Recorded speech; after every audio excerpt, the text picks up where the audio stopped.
Hello and welcome then to our latest Breeders' Cup preview. And joining me today then is a trainer who'll be having his first ever Breeders' Cup runner when Siskin lines up in the Breeders' Cup mile. So all the way joining me eventually. It took quite a long time from his County Meath base. Good afternoon or good evening, Ger Lyons. How are things? Hi, Ali. All's good. Sorry for the delay, but we've bad internet out here in the country. Don't worry, you cranked up, you wound up the wheel to get the internet plugged into your house. Yeah, one thing we lack out here. For all the good we have, the internet seems to be the last thing we're getting sorted. And every time I go near the computer, it fails drastically. So I've sort of given up getting stressed about it. Well, I'm dialing in from Wales and you're from Ireland, so between us, it's a bit of a miracle if we can keep the internet for the next 5 or 10 minutes. But look, thanks very much for taking some time to chat to us. You said a Thursday is a relatively quiet day for you. I guess made more quiet with the situation at the moment, the coronavirus situation. What are the rules in Ireland? Remind us or remind everyone, particularly those in America, whether you're able to go racing.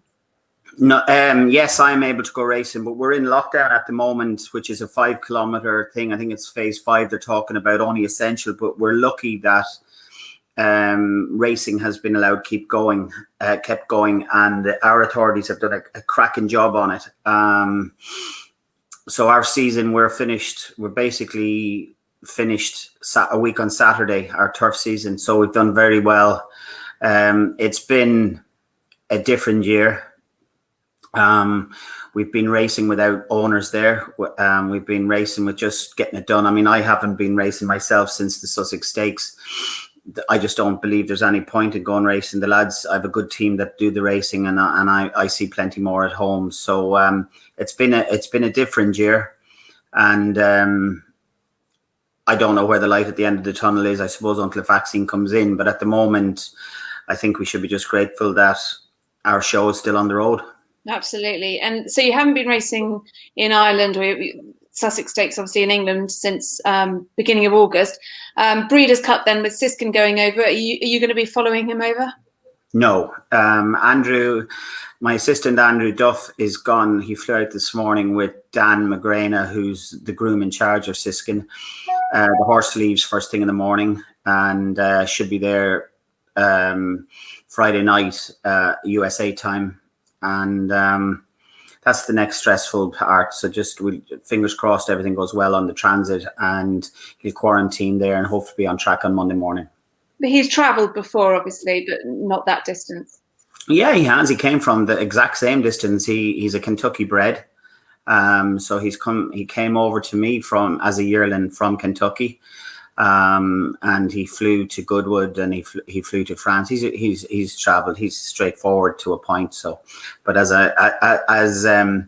somebody said to me, you know, with horses anything can happen. So it's always stressful, and the fact that you're not with them, but there's a good team of flying grooms in charge. So I'll be delighted when Andrew calls me to say he's arrived safely. Under normal circumstances, would you be going out? Absolutely, but there's no point at the moment, Ali, in my opinion. If it's the 1 year that I have no interest in traveling anywhere, I wouldn't be a great traveler anyway, but with the COVID situation, there's no point in putting yourself at that, and the less footfall, the better, as far as I'm concerned. Prince Khalid won't be there, Teddy won't be there, so Andrew will do my job on the ground, and you know, listen, it's just not my scene at the moment. I don't believe it's. I'm needed to travel, and there's too many ifs and hoops to jump through to get it done, and it didn't float my boat. Fair enough. But I touched on this being your first Breeders' Cup runner. I know you're not a sort of man for milestones, but it is significant for the yard to have a representative there over in America. Yeah, I suppose it is. It'd be more significant if he won. I don't want to be there to take part just to be taken part.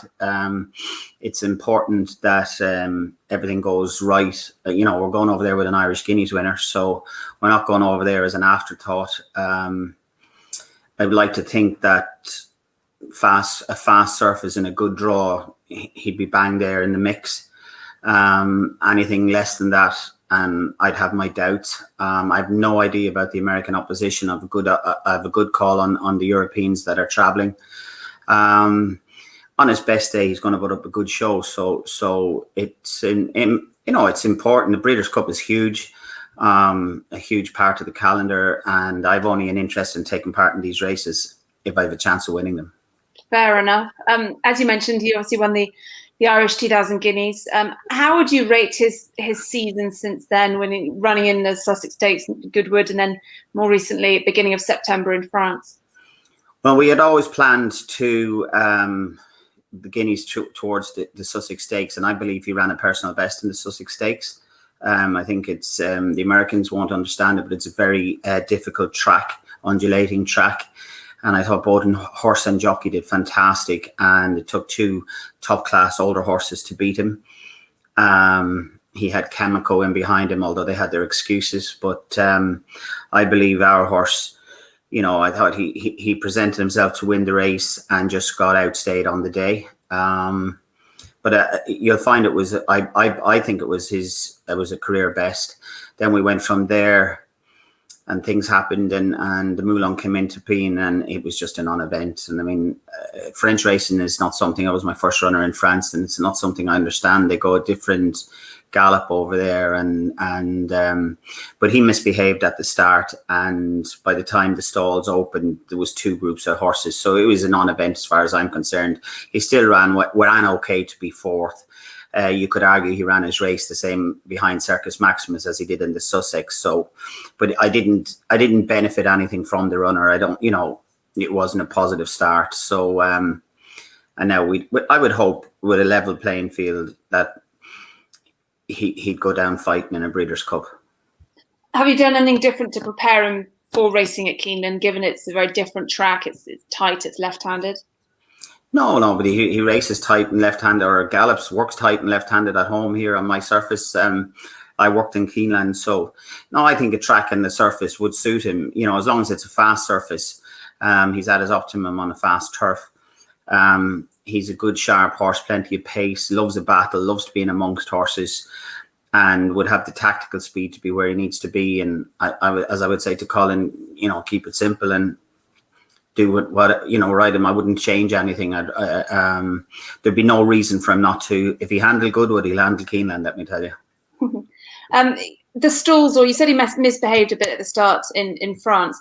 The stalls or the gates in America, were they an issue? And you had doing more practice with the gates at home? No, there's no point, Ali. He's top class. The problem was in hindsight, I shouldn't. When we got down to the start, they went to put a hood on him through, Colin's request. And in hindsight, we shouldn't have done that, because he was grand, perfectly fine until they went to present the hood to him. And as soon as they went to put the hood on him, he started a row. And that once he had the row, that was it. So this only reared its head in Newmarket and then France. But other than that, he's always been grand. So we'll forget about it. We'll draw a line through it, and we'll behave as if it's normal in America. They're a wider stall. They're very quick to load in America, so they'll go in and the stall handlers get in and get up with him. So I don't foresee a problem. He'll be well managed over there, I would say. You're not doing an Aidan O'Brien who famously brought stalls over from America and did the bell so that the horses learnt how to jump fast. Doing that. Not doing that. He should be fine. I shouldn't have any problems with that. I mean, as I said, I've worked in America. The stalls are that tad wider than ours. Ours are over here. Ours are a tad more claustrophobic. If he misbehaves, Ali, he misbehaves, but I would hope he doesn't. And in terms of ideal ground, you want fast and race tactics. It's about having a good draw as well. Yeah, if you have a bad draw, I'm told you're in trouble. So ideally, a good low draw. Bounce in, where my rules are, there's never any rules. Colin does what he does. You sit where the horse is happy in amongst them. It'd be similar to what the Irish Guineas, if you could rerun that type of race in that scenario, and then he'd have the tactical speed. As long as he has, he's there in the last quarter, so that he can use his turn of foot to get to see the race out. So I mean, a horse race is a horse race. He's a Guineas winner, so I wouldn't swap him going into the race, and on his best form, he should be well in the mix in that company. And it is his final race before retiring to stud. What's he been like? Is he a bit of a yard favourite? What's he like to have around this season or the last couple of seasons? Yeah, he's been great. He's very straightforward. Although he's getting a bit boisterous now, he knows he's fit and well and ready to rock. He has his routine around the place, and he lets you know when he wants to get out for pricks of grass and that. And he looks fantastic. So he's a few kilos heavier going out than he on, for the flight. So I'd like to think, his most recent works have been fantastic. Have been up to scratch for us. We're very happy with them. And as I said, the nerve-wracking thing now is the travel over. So I won't relax until I know he's settled into his barn and temperature and everything is fine over there. And then he'll start his track work on Monday, as I say, and Colin is flying out on Tuesday. So he'll be on him hopefully from Wednesday, Thursday, Friday, and I might give him a light breeze on Friday just to take the freshness off him. And it'll be on all guns blaring for the race on Saturday. So as I said, it's a horse race and who knows what could happen. Absolutely. But look, fingers crossed. Thank you very much for joining us, Ger. Good luck to you. Good luck with the trip out for the horse, and I hope you enjoy watching it all from home. So that was Ger Lyons, trainer of Siskin. He's one of 2,000 Guineas winners to go out from Europe. Of course, Kamiko, who won the 2,000 Guineas in the UK, be joining Siskin. But check out americasbestracing.net for all of your Breeders' Cup coverage. And it's a bye for now.